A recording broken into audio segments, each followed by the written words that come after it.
यह शुभकामना कार्यक्रम 2-3 विषय को खास करके प्राथमिकता देकर रखा जाता है। विगत में हम लोग धार्मिक दृष्टि से जानते आ रहे हैं कि जब जब अन्याय होता था उस अन्याय को न्याय दिलाने के लिए भगवान भी आता था धार्मिक ग्रंथ में। इसी तरह से जो कहा जाए अत्याचार को अंत करने के लिए जिस प्रकार का कदम उठाता है और वह एक खुशी का जो अवसर होता है उसमें हम लोग शुभकामना प्रदान करते हैं। आज कहा जाए जिस मूल की बात कहा जाए, जिस देश की बात कहा जाए तो यह देश विचित्र किस्म का देश है। 7 दशक की बात कहा जाए तो यहाँ के राजनीति दासा और दिशा कहिएगा तो ठीक है।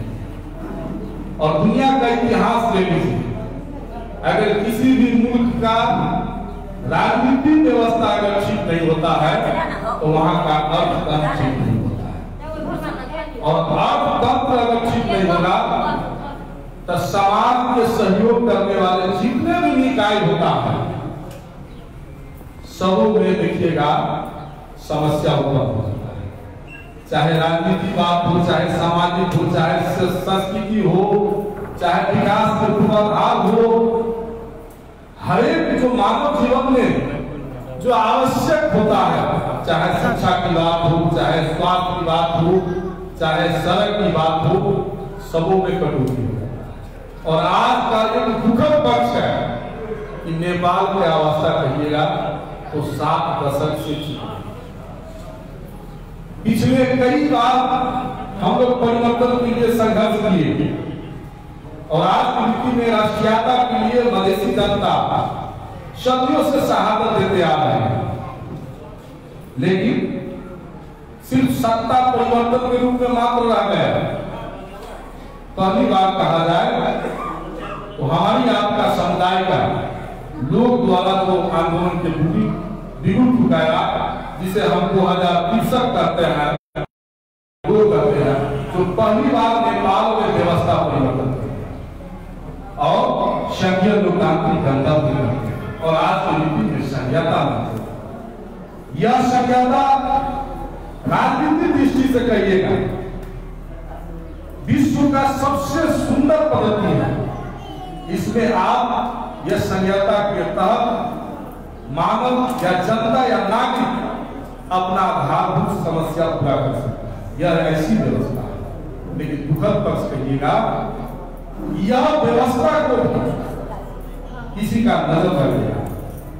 राज्य का वही किसी भी नीति अभी विभिन्न प्रकार का प्रहार कर रहा है और जनता जो सदियों से जो सपना भोगा था आज की नीति में उदासीन अवस्था में जाने की अवस्था है।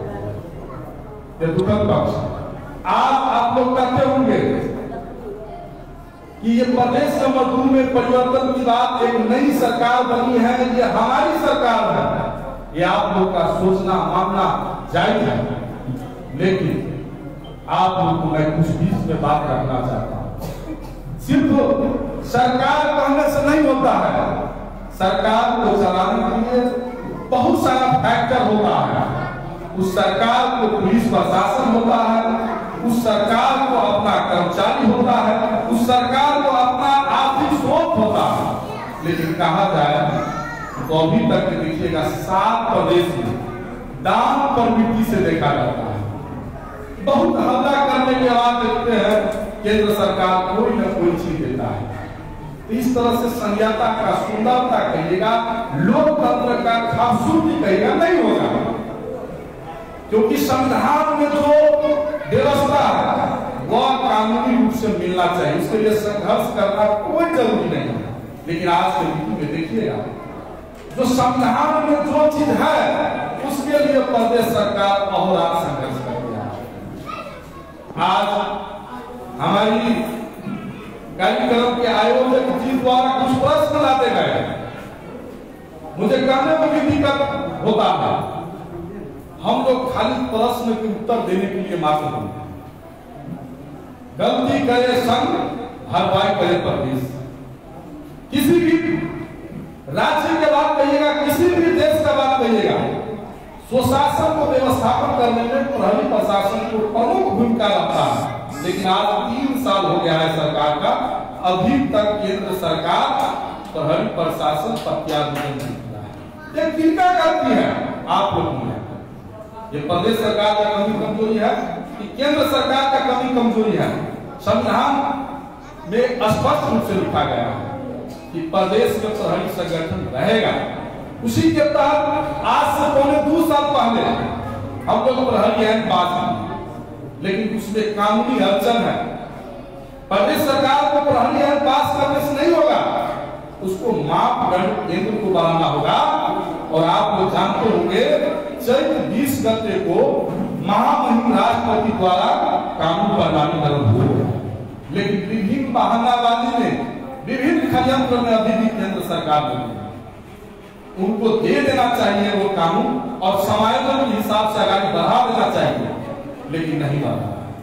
विभिन्न प्रकार के बहानाबाजी कर रहा। अभी कह रहा है कि कोरोना के कारण से ये कानून पठाने में विलंब हुआ। आप लोगों को हाल ही में पत्र पत्रिका के माध्यम से, किसी माध्यम से आप लोगों को जानकारी होगा, करीब 1.5-2 महीना पहले हम लोग प्रधानमंत्री के कार्यालय में गए थे। प्रधानमंत्री जी के गृह मंत्री के साथ हम लोग को 7 प्रदेश का आंतरिक मामला कानून मंत्रालय को बैसाख हुआ था। उसमें प्रधानमंत्री जी द्वारा विश्वास दिलाने का काम किया गया था कि अब 7 दिन के अंदर में प्रहरी समायोजन होगा। इंतजार करते करते अंत में 2 महीना बीत गया। अंत में जाकर हम लोग आज 16 गते को यह रवैया पर हम लोग को ध्यान आकृष्ट होकर केंद्र सरकार के विरोध में सर्वोच्च मंच ये हमारी जो काम पर जिम्मेवारियां है, 54 लाख जनता के शांति सुरक्षा प्रत्याभूति करने का जिम्मेवारी प्रदेश नंबर 2 सरकार के काम पर है। और हमारी जनता हमसे प्रश्न पूछते हैं कि हम लोग शांति सुरक्षा को महसूस नहीं कर पा रहे हैं। इसका मूल कारण है केंद्र करे आप उसका भरपाई करे प्रदेश। ये कहां की बात है? यह बात आम जनता को जानना जरूरी है। आज की नीति में किसी भी संस्था को, उस संस्था के प्रतिनिधि लोग होंगे, मैं आप लोग को एक बात जानकारी कराना चाहता हूं। कोई भी संस्था के हाथ में कर्मचारी नहीं होगा। जिस कर्मचारी को तलब नहीं किया पाएगा, जिस कर्मचारी को पुरस्कृत नहीं कर पाएगा, दंडित नहीं कर पाएगा, वह कर्मचारी आपके अधीन में काम नहीं करेगा। आज की नीति में वही अवस्था है प्रदेश नंबर 2 का। तमाम कर्मचारी केंद्र पठाता है। यहाँ तक प्रदेश प्रमुख सचिव जो होता है, सभी मंत्रालय का सचिव जो होता है, वो केंद्र सरकार पठाता है। वो आपका क्यों बात मानेगा? मंत्री चिल्लाते रहते हैं, निर्देशन देते रहते हैं, लेकिन अभी भी केंद्रीय चमचागिरी करते हैं। यह अवस्था आम जनता को बुझने की जरूरत है। हमने शुरू में ही कहा, इतनी बड़ी जो आज परिवर्तन आई है, निश्चित तौर से इसमें सबों का योगदान है, किसी एक का नहीं जस जाएगा। मधेश में रहे जितने भी जाति हैं, सब समुदाय का भी संघर्ष के बाद ये परिवर्तन। और आज नीति में जो केंद्र सरकार का जो रवैया रहा है, निश्चित तौर से कहा जाए जो विभेद का नीति रहा है। हम लोग बार-बार कहते हैं इस देश का 95-97% आबादी मधेसी जनजाति, आदिवासी, मुस्लिम, दलित, पहाड़ के आदिवासी जनजाति, ये तमाम लोग का संख्या है। आज राज्य की सत्ता से, राज्य के सुख सुविधा से उनको वंचित किया गया है।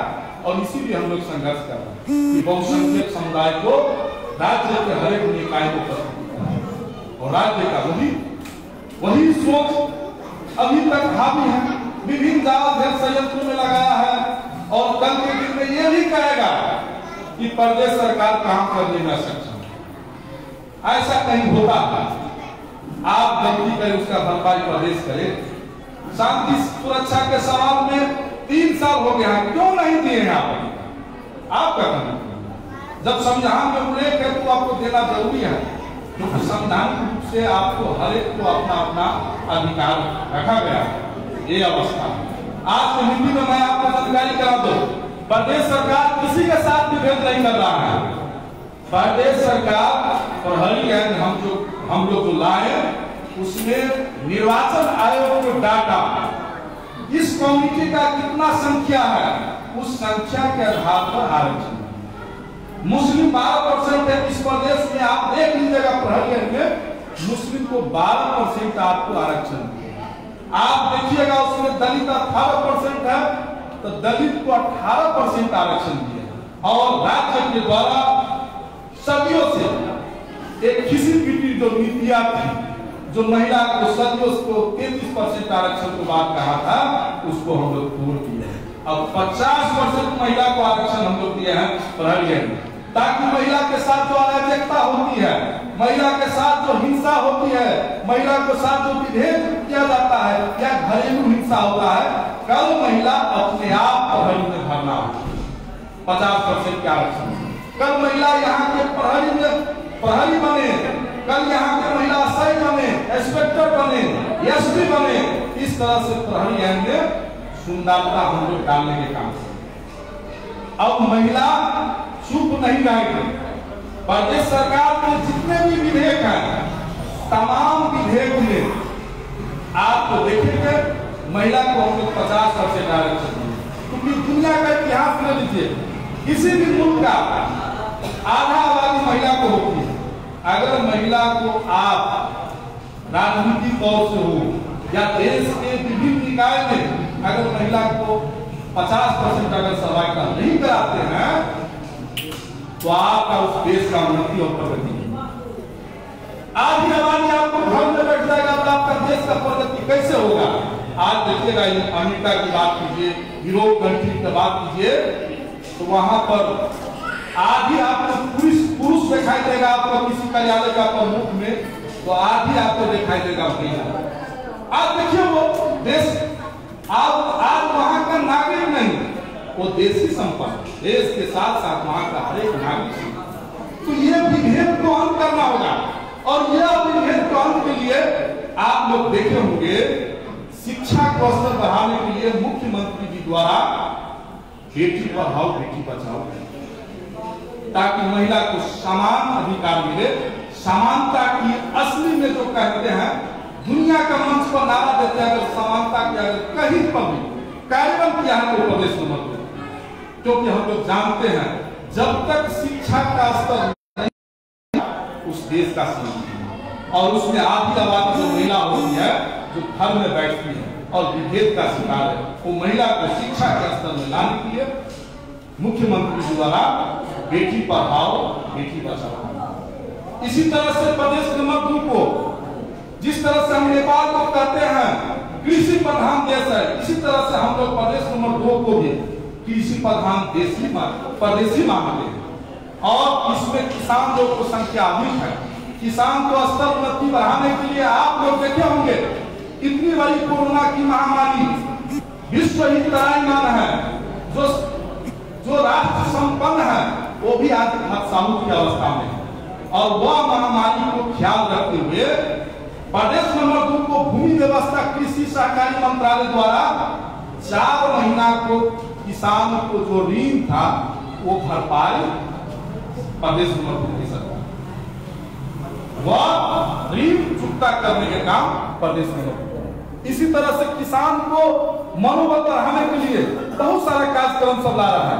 आज कोरोना महामारी को ख्याल रखते हुए जो एक प्रकार का आज 7 महीना से जो लोग बेरोजगार हैं और खास करके हमारी युवा प्रदेश नंबर 2 का जो विदेश में रहते हैं, कल के दिन में वह विदेश से युवा यहाँ पर आएगा क्या करेगा, सामाजिक रूप से अराजक करेंगे, हिंसा करेंगे। इस पर ख्याल रखते हुए प्रदेश नंबर 2 सरकार भूमि व्यवस्था कृषि सहकारी मंत्रालय द्वारा आपको नव परिवर्तन एक कार्यक्रम लाया है, जिसमें प्रत्येक युवा को रोजगार मिलेगा और प्रत्येक युवा को 1000 के दर से पर दिन आमदनी होगा। यह काम प्रदेश सरकार कर रही है। और आज की हिंदी में स्वास्थ्य पर ख्याल रखते हुए छोटी छोटी बात के लिए हम लोग को भारत जाना पड़ता है, छोटी इलाज के लिए हम लोग को धारान जाना पड़ता है, काठमांडू के पाटन हॉस्पिटल में जाना पड़ता है। आप लोग सुने होंगे प्रदेश सरकार स्वास्थ्य प्रतिष्ठान विधेयक पास किया जिसके तहत सारा साधन संपन्न एक हॉस्पिटल रहेंगे। आपको रेफर होने का जरूरत नहीं पड़ेगा। दुनिया का कोई भी बीमारी हो आपको जनकपुर में इलाज होगा। जो जनकपुर आपको प्रादेशिक हॉस्पिटल है वहीं पर इलाज होगा। वह कार्यक्रम लाया और वो लागू कर देगा। इसलिए आप लोग कहीं पर चिंता न कीजिए। दुनिया का सबसे सुंदर पद्धति यही है। आप लोग देखते होंगे हमारी आपका अग्रज पहले बड़े बड़े कार्यक्रम करने के लिए आप केंद्र सरकार पर जाते थे, किसी मंत्री के पास समय नहीं मिलता। लेकिन आज प्रदेश सरकार का गठन होने के बाद हर एक मंत्री का, सरकार का हर एक सदस्य का जनता के घर घर में जाने का मौका मिला है और जा मिला।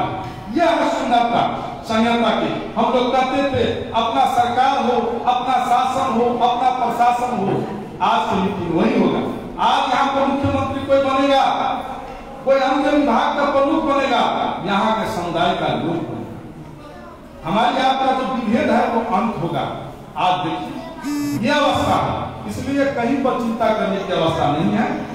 हम लोग संयमता पूर्वक आज जो शुभकामना राम प्रदान है, निश्चित तौर से मां दुर्गा हम लोग को ऊर्जा प्रदान करे और गलत प्रवृत्ति हटे, समाज में मूल्यांकन हो।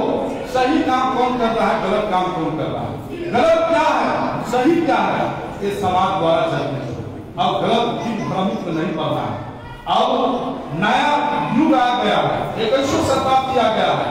अब नया किसी से बढ़ना है। अब किसी के दास पर नहीं बढ़ना है। यही बात सब आप लोग को जानकारी कराते हुए आप लोग चिंता मत कीजिए। जहां तक की बात है, प्रदेश की बात है, हमारे मेयर साहब यहाँ पर है, बहुत सारी बात रखेंगे। मैं एक बात मैं जानकारी कराना चाहता हूँ।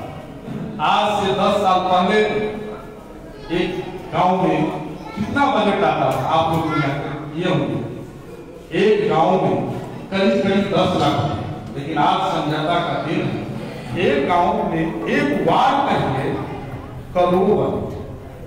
तो इतनी बड़ी सुंदरता, इतनी बड़ी व्यवस्था को हम लोग हाथ से क्यों डालेंगे?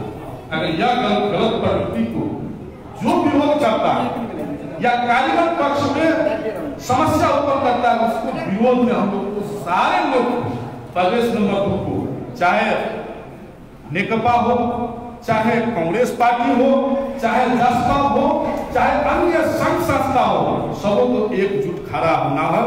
यही मैं शुभकामना देते हुए, और समय का भी अभाव है इसलिए आप लोगों से विदा भी लेना चाहता हूँ।